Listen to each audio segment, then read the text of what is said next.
नमस्कार। Study by Virendra sir channel में आपका स्वागत है।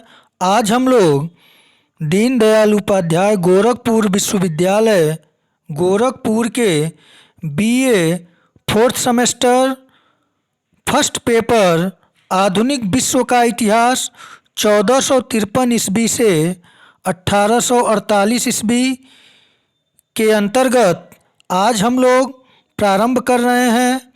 पहला टॉपिक जो है आपका फर्स्ट यूनिट जो है फर्स्ट पेपर का वह है पुनर्जागरण, कारण, विशेषता एवं प्रभाव।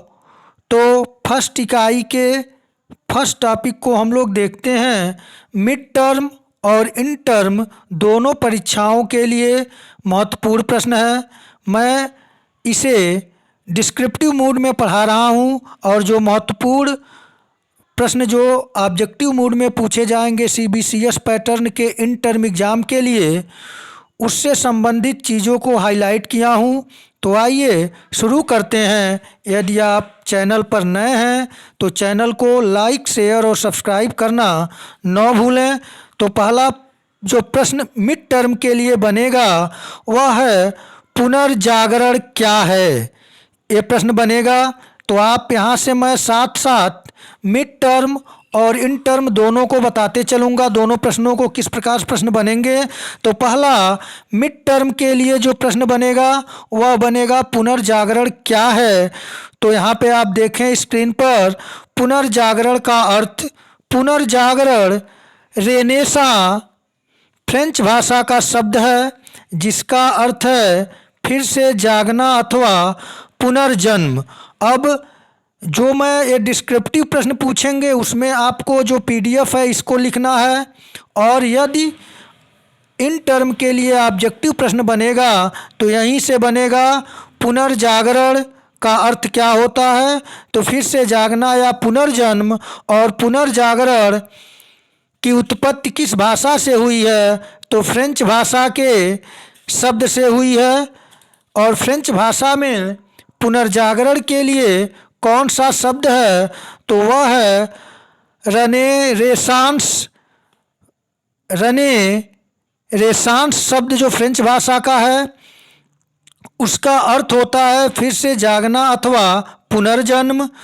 अब यहाँ पर यह ऑब्जेक्टिव प्रश्न बनेगा।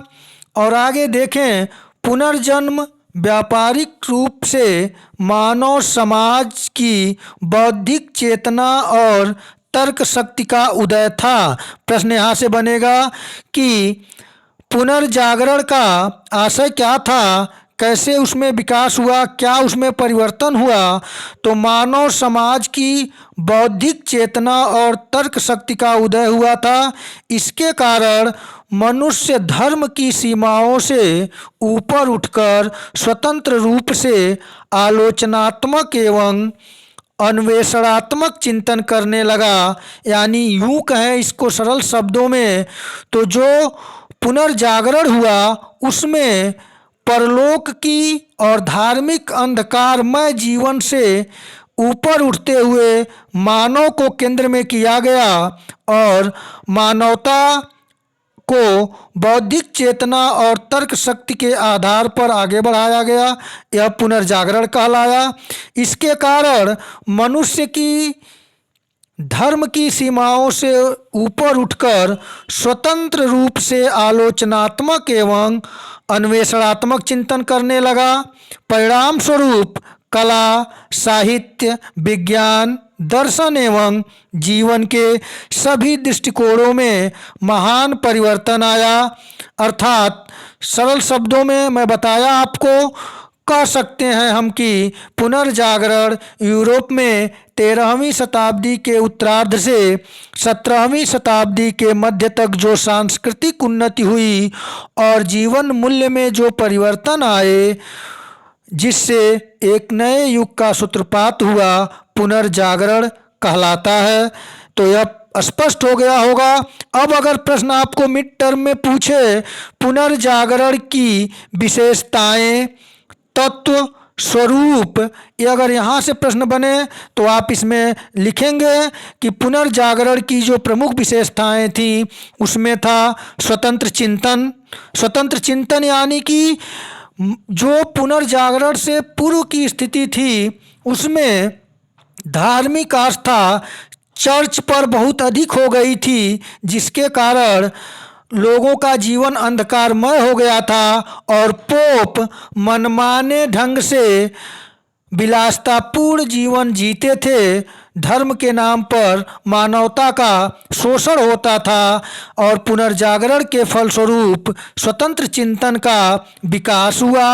और दूसरा पॉइंट है मानववाद। जैसा कि मैं पहले ही आपसे बता चुका हूँ कि धार्मिक अंधकार में और परलोक की स्थान पर मानववाद की परिकल्पना की गई। सबसे महत्वपूर्ण विशेषता मानववाद थी।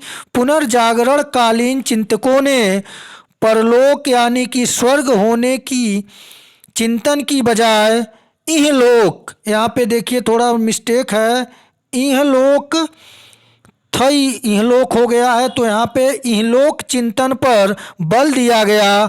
मानवता का विचार डांते, पेट्रार्क, इरेस्मस ने दिया था। तो यहाँ पे दो बिंदु आप क्लियर कर लीजिएगा। पहला था स्वतंत्र चिंतन और मानववाद, और तीसरी जो प्रमुख विशेषता थी पुनर्जागरण की वह थी नई खोज। नई खोज मानवतावाद तथा व्यक्तिवाद पर बल देने के कारण व्यक्ति की जिज्ञासा तथा उसकी दृष्टि को प्रोत्साहन मिला। व्यक्ति की सफलता के लिए ईश्वर को उत्तरदायी न मानकर व्यक्ति की उपलब्धियों को माना गया। तो इसे आप देख लें। अगला प्रमुख विशेषता जो थी वह व्यक्तिवाद था, यानी कि पुनर्जागरण ने परलोक की जगह पर और धार्मिकता के जगह पर व्यक्तिवाद को महत्वपूर्ण स्थान दिया और साथ ही साथ धर्मनिरपेक्षता को बल दिया गया। यह प्रमुख विशेषता थी पुनर्जागरण की कि धार्मिक आडंबरों तथा अंधविश्वास को दूर करना तथा व्यक्ति के जीवन को धार्मिक नियंत्रण से मुक्त करना प्रमुख विशेषता थी। आइए अगले बिंदुओं को देखें। आगे के बिंदु हैं सहज सौंदर्य की उपासना, यानी कि पुनर्जागरण में सहज सौंदर्य की उपासना किया गया। सहज एवं सरल सौंदर्य का महत्व बढ़ गया। आम तौर से उदाहरण के तौर पर मोनालिसा का जो चित्र है वह पुनर्जागरण की अभिव्यक्ति थी। और देशज भाषाओं का विकास, यूनानी और लैटिन भाषा में लिखे गए ग्रंथों की महत्वता के स्थान पर पुनर्जागरण के काल में बोलचाल की भाषा को महत्व दिया गया। तो इसे आप विशेषताओं को देख लें और विशेषता से इन टर्म में भी प्रश्न बन जाएगा कि निम्न में से पुनर्जागरण की प्रमुख विशेषता क्या थी। तो मानववाद, स्वतंत्र चिंतन, तर्क शक्ति का विकास, देशज भाषाओं का विकास और स्वतंत्र व्यक्तित्व के विकास पर बल। इस तरह के प्रश्न बनेंगे, आप आसानी पूर्वक कर लेंगे। और मैं आगे जब परीक्षा करीब होगी तो मैं आपको ऑब्जेक्टिव टाइप प्रश्न बनाकर आपका रिवीजन कराऊंगा। तो आगे अगर प्रश्न आपसे बनता है पुनर्जागरण के कारण, तो पुनर्जागरण के जो प्रमुख कारण थे उसमें सर्वप्रथम कारण था धर्मयुद्ध। ईसाई धर्म के पवित्र तीर्थ स्थान जेरूसलम के अधिकार को लेकर ईसाइयों और तुर्की मुसलमानों के बीच लड़े गए युद्ध, जिनमें अंतिम विजय तुर्कों को मिली, लेकिन इसने पुनर्जागरण को प्रोत्साहित किया क्योंकि यूरोपवासियों का पूर्व यानी अरबी ज्ञान के विद्वानों से संपर्क हुआ और धर्म युद्ध से नवीन मार्गों की खोज एवं सहायक यात्राएं प्रारंभ हुई। धर्म युद्ध में यूरोपवासियों की असफलता से पोप की प्रतिष्ठा में भी कमी आई। अगर सरल शब्दों में हम कहें तो पोप लोगों का शोषण इस रूप में धार्मिकता के कारण करता था कि वह अजेय है और उसके रहते यूरोपवासियों का कोई नुकसान नहीं हो सकता। जबकि 1453 ईस्वी में जो कुस्तुनतुनिया पर तुर्कों का आक्रमण हुआ और कुस्तुनतुनिया का पतन 1453 ईस्वी में हुआ, इससे लोगों का मोह पोप से भंग हो गया और साथ ही साथ यूरोपवासियों का जो अरबी ज्ञान यानी पूर्व के विद्वानों से संपर्क हुआ, उससे भी पोप की प्रतिष्ठा को धक्का लगा। और आगे बिंदु में हम देखें व्यापारिक समृद्धि। धर्म युद्ध के समय अपनी भौगोलिक स्थिति के कारण इटली के नागरिकों में व्यावसायिक समृद्धि का लाभ उठाया। यह समृद्धि जर्मनी से होते हुए पूरे यूरोप में फैली, क्योंकि जो इटली की स्थिति है यदि हम देखें तो पश्चिमी यूरोप और पूर्व के मध्य की स्थिति है और एशिया से जो बाजार होता था वह इटली होकर ही होता था। अतः जब कुस्तुनतुनिया का पतन हुआ तो वहाँ से विद्वान इटली गए और इटली के फ्लोरेंस और वेनिस शहर में बसे, जहाँ की पुनर्जागरण के शुरुआत के रूप में महत्वपूर्ण भूमिका फ्लोरेंस और वेनिस की रही। आगे देखें अरब और मंगोलों का योगदान भी पुनर्जागरण में था, क्योंकि अरबों से यूरोपियों को कुतुबनुमा यानी कि दिशा सूचक यंत्र, कागज और छापे खाने की जानकारी मिली। यूरोप में अरब वासियों के बस जाने के कारण बहुत सी बातें सीखने को मिली। विशेषकर स्वतंत्र चिंतन कोबुलाई के द्वारा विशाल मंगोल साम्राज्य स्थापित किया गया, जिसके दरबार में पोप के दूत यूरोपीय देशों के व्यापारी एवं दस्तकार तथा भारत एवं अन्य एशियाई देशों के विद्वान रहते थे। यानी यूँ कहें तो मंगोल साम्राज्य का जो कुबलई खान ने विशाल साम्राज्य का स्थापना किया और उसके दरबार में पोप के दूत यूरोपीय देशों के व्यापारी एवं दस्तकार तथा भारत एवं अन्य एशियाई देशों के विद्वान रहते थे, जिसके कारण भी पुनर्जागरण को बल मिला। और साथ ही साथ कागज और छापाखाना का जो आविष्कार हुआ उससे जानकारी अरबों के माध्यम से मिली यूरोपवासियों को, जिससे कि लेखन में क्रांतिकारी परिवर्तन हुए और ये भी एक महत्वपूर्ण कारण था पुनर्जागरण में। और सबसे प्रमुख कारण में हम देखें तो कुस्तुनतुनिया पर तुर्कों का अधिकार मैं बता ही चुका हूँ। तुर्कों ने पूर्वी रोमन साम्राज्य, जिसे कि वाइजेंटाइन साम्राज्य के नाम से जाना जाता है, की राजधानी कुस्तुनतुनिया पर अधिकार कर लिया, जिससे वहाँ के लेखक, वैज्ञानिक, दार्शनिक, कलाकार आदि इटली, फ्रांस तथा जर्मनी की ओर चले गए, जिससे कि एक नए युग का प्रारंभ हुआ, जिसे हम पुनर्जागरण के नाम से जानते हैं। और इस पुनर्जागरण में जो भौगोलिक खोजें हुई, उन खोजों में जब कुस्तुनतुनिया के से और मध्य यूरोप और पूर्वी यूरोप, पश्चिमी यूरोप और एशिया से होकर जो स्थल मार्ग थे वह तुर्कों के अधिकार से बंद हो गए, जिसके परिणाम स्वरूप नई भौगोलिक खोजें शुरू हुई। तो यहाँ पे देखें स्क्रीन पर जैसा कि स्पष्ट दिखाई दे रहा है, कुस्तुनतुनिया पर अधिकार कर लेने से यूरोप व पूर्वी देशों के बीच व्यापारिक मार्ग अवरुद्ध हो गया, जिससे नवीन खोजें हुई। 1487 में बार्थोलोम्यू डियाज द्वारा केप ऑफ गुड होप यहाँ पे है, यहाँ पे थोड़ा मिस्टेक हो गया है, यहाँ पे गुड होप है, क्योंकि 1487 पुर्तगाल का बार्थोलोम्यू डियाज द्वारा केप ऑफ गुड होप, जो अफ्रीका के सबसे लास्ट तट पे था, उसकी खोज, और 1492 में कोलंबस द्वारा अमेरिका की खोज, और 1498 में पुर्तगाली वास्को डी गामा द्वारा भारत की समुद्री मार्ग की खोज की गई। तो इसे आप देख लें, यहाँ से प्रश्न बनेंगे मिड टर्म और इन टर्म के लिए बनेंगे कि बार्थोलोमियो डियाज कहाँ का निवासी था, पुर्तगाली था। कोलंबस जो था वो भी पुर्तगाल का ही था। और साथ ही साथ 1498 में वास्को डिगामा ने भारत की खोज की थी। तो इसे भी आप तैयार कर लें। और एक प्रश्न यदि आपसे मिड टर्म में पूछे पुनर्जागरण का प्रारंभ इटली से ही क्यों हुआ, कारण बताएं या स्पष्ट करें, तो आप लिख सकते हैं कि सबसे पहली बिंदु जो है वह है भौगोलिक स्थिति।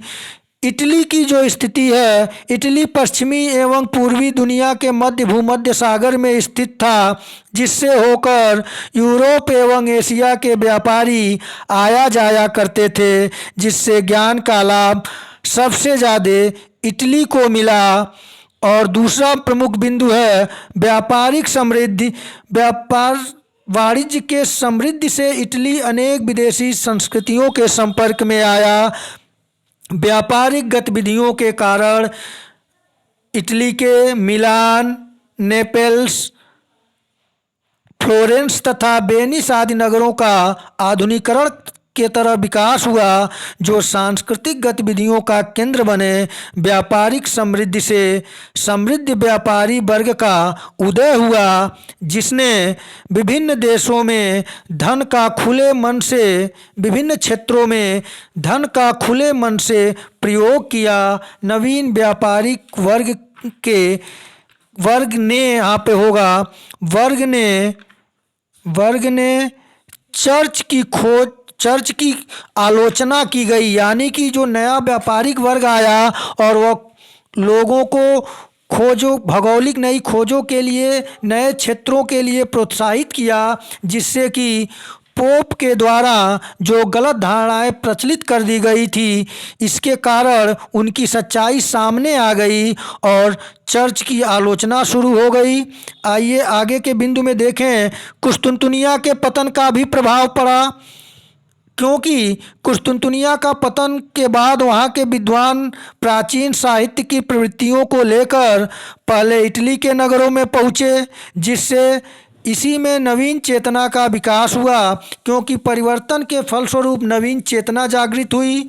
आगे के बिंदुओं में इटली में ही क्यों पुनर्जागरण हुआ, उसका प्रमुख बिंदु है प्राचीन रोमन सभ्यता।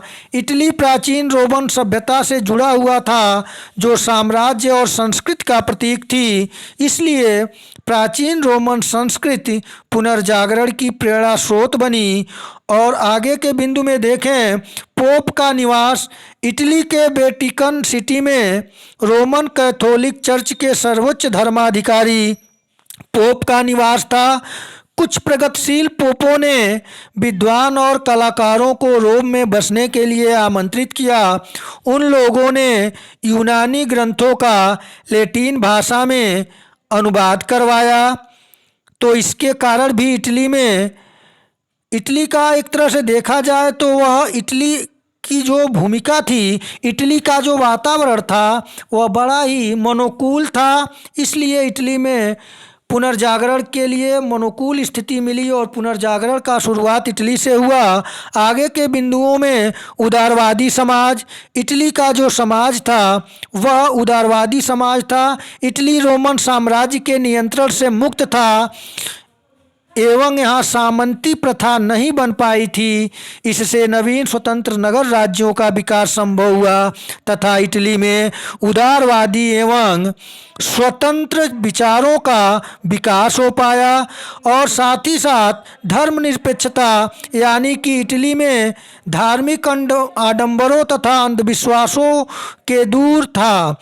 जो इटली था वह धार्मिक आडंबरों एवं अंधविश्वास से दूर था, जिसके कारण स्वतंत्रता का भावना का विकास हुआ और पुनर्जागरण में सहायता मिली।